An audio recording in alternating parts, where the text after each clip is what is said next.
ছেলে সন্তানকে কত বড় করে লালন পালন করে শেষ পর্যন্ত ছেলে সন্তান মা বাবা কিভাবে রাস্তায় ফেলে রেখে চলে যায়। এটাই কি মানুষের শেষ জীবন?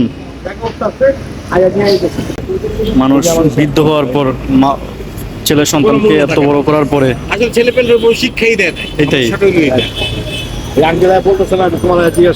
আমি কি উত্তর দেব? এখানে অনেকেই ওনাকে টাকা দিয়ে যাচ্ছেন, টাকা দেওয়ার পর টুকাইরা এসে টাকাগুলো নিয়ে যাচ্ছে এবং এখানে সিসি ফুটেজ দেখে বের করা হয়েছে একজন ভদ্র মহিলা ওনাকে একদম ভুরে রেখে গেছে। তো আমরা এটাই বুঝতে পারলাম যে ওনাকে সন্ধ্যার সময় এসে ওনাকে নিয়ে যায় এবং টাকাগুলো নিয়ে যায়। ওনার ওই মহিলার এটাই হতে পারে একটা পুঁজি। আল্লাহ আমরা সবাইকে মাফ করতাম এবং উনি অনেক কষ্ট পাচ্ছে এবং ওনার অবস্থা ভালো দেখতে পাচ্ছি না।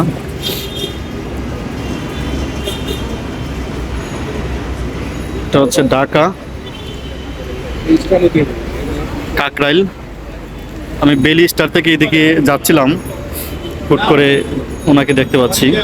দেখেন আপনারা ওনাকে চিনতে পারেন কিনা।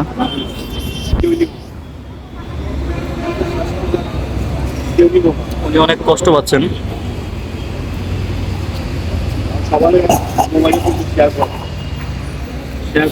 এটাই হয়েছে জীবনের। এদিকে অনেক মানুষ যাচ্ছেন আসতেছেন, কে কার খোঁজ নিবে, কে কার দেখশন নিবে। এখানে একজন ভাই বলল যে এটাই মানুষের শেষ পরিণতি। মানুষ ছেলে সন্তানকে কত বড় করে লালন পালন করে শেষ পর্যন্ত ছেলে সন্তান মা বাবা কিভাবে রাস্তায় ফেলে রেখে চলে যায়। এটাই কি মানুষের শেষ জীবন? আল্লাহ,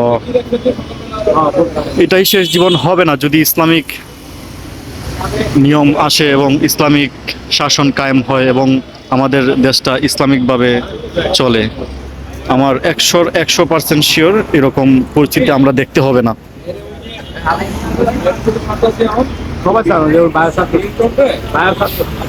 এটা সবাই শেয়ার করে দিবেন।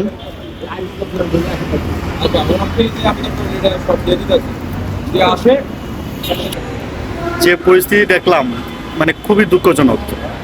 এরকম অহরহর চোখের সামনে পড়ে, মুখ দিয়ে কথা আসছে না। এরকম দৃশ্য দেখলে যে কোনো মানুষের মুখ দিয়ে কথা আসবে না। একমাত্র পথ হচ্ছে আমাদের দেশ ইসলামিক শাসন নাই, মানে যে যেমনি পারতেছে এভাবেই চলতেছে। দোয়া করি আল্লাহর কাছে, আল্লাহ তাআলা এখানে অনেক মানুষ যাচ্ছে, মানে ওনাকে একটা বৃদ্ধাশ্রমে দিয়ে দিলে খুব ভালো হয়। কিন্তু কয়েকটা বৃদ্ধাশ্রমে এখানে ফোন দেওয়া হয়েছে, সবাই দোয়া করবেন আর এটা শেয়ার করে দেবেন। আসসালামু আলাইকুম।